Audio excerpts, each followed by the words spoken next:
ప్రాతిపదికంగా మేము పూర్తి చేస్తాం. నంబర్ 1. నంబర్ 2, మిషన్ రాయలసీమలో రాయలసీమ యువతకి నేను హామీ ఇచ్చా. ఒక ఆటోమోటివ్ హబ్ గా, ఎలక్ట్రానిక్స్ మ్యానుఫ్యాక్చరింగ్ క్లస్టర్ గా, హార్టికల్చర్ హబ్ గా, ఒక స్పోర్ట్స్ హబ్ గా, డిఫెన్స్ హబ్ గా రాయలసీమని తీర్చిదిద్దే బాధ్యత మీ లోకేష్ తీసుకుంటాడని ఆనాడే హామీ ఇచ్చా. ఆ హామీకి మేము కూడా ఇప్పటికి కట్టుబడి ఉన్నాం. థ్యాంక్ యూ తమ్ముడు. రైట్, ఆన్సర్ వచ్చింది అనుకుంటాను brother. Right, next question from left అండి. చెల్లి చెప్పమ్మా. ముందుగా నారా లోకేష్ గారికి నా హృదయపూర్వక నమస్కారాలు. థ్యాంక్ యూ చెల్లి. సార్, ఇప్పుడు మధ్యతరగతి కుటుంబం బ్రతకాలి అంటే చాలా కష్టం అయిపోయింది. చాలా ధరలన్నీ పెరిగిపోయాయి. కరెంటు బిల్లులతో సహా అన్ని పెరిగిపోయాయి. మీరు పదవిలోకి వస్తే గనక వీటన్నిటిని ఎలా చేయగలరో కొంచెం తెలియజేయండి. తల్లి జగన్మోహన్ రెడ్డి గారికి ముద్దుగోక పేరు పెట్టా అని చెప్పా కదా, అప్పులు అప్పారో అని. ఆయనకి 2 బటన్లు ఉంటాయి తల్లి. పదే పదే అంటాడు బటన్ నొక్కినా బటన్ నొక్కినా. ఆయన 2 బటన్లు నొక్కుతాడు. ఒకటి బులుగు బటన్ తల్లి నొక్కుతాడు, 10 రూపాయలు అకౌంట్ లో పడుతుంది. అదే క్షణం ఎర్ర బటన్ నొక్కుతాడు, అకౌంట్ నుంచి 100 రూపాయలు ఉష్షన్ పోతుంది తల్లి. కరెంటు ఛార్జీలు 9 సార్లు పెంచారమ్మా.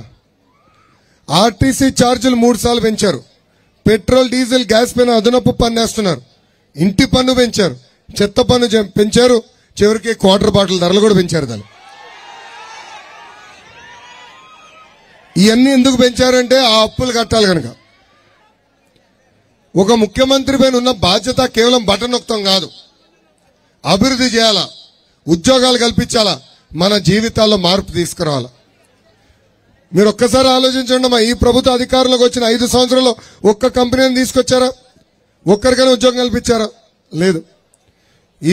ఈ పన్నుల భారం తగ్గించాలి. అందుకే చంద్రబాబు నాయుడు గారు చాలా స్పష్టంగా చెప్పారు, చెత్త పన్ను మేము తీసేస్తాము, ఇంటి పన్ను తగ్గించే బాధ్యత మేము తీసుకుంటాం.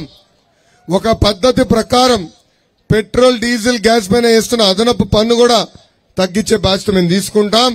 రాబోయే 5 సంవత్సరాల్లో ఒక్క పైసా కూడా కరెంటు ఛార్జీలు పెంచకుండా చేసే బాధ్యత కూడా మాది అని ఈ సభాముఖం తెలుపుతున్నాం.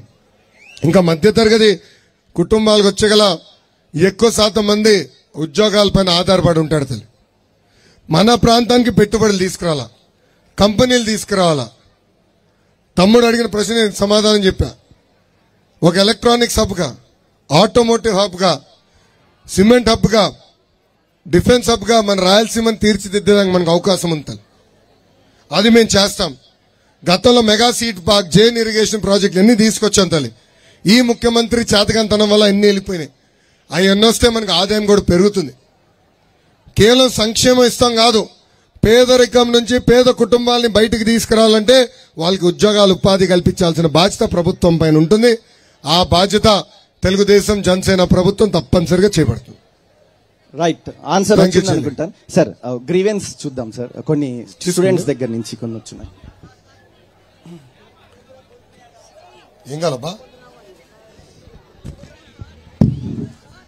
ఎవరు నాకు క్వశ్చన్ అడతారో ఆడియన్స్ నుంచి లోపల, నేను తెరిసే లోపల. ఆగనా, మైక్ ఎక్కడుంది ఇప్పుడు? మైక్ ఎక్కడ ఉంది? గోయడ తమ్ముడు చెప్పమ్మా.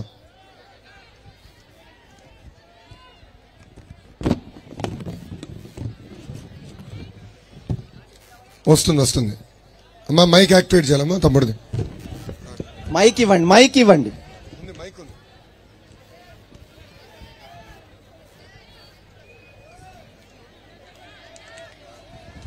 ఇస్తామా? ఏమా మైక్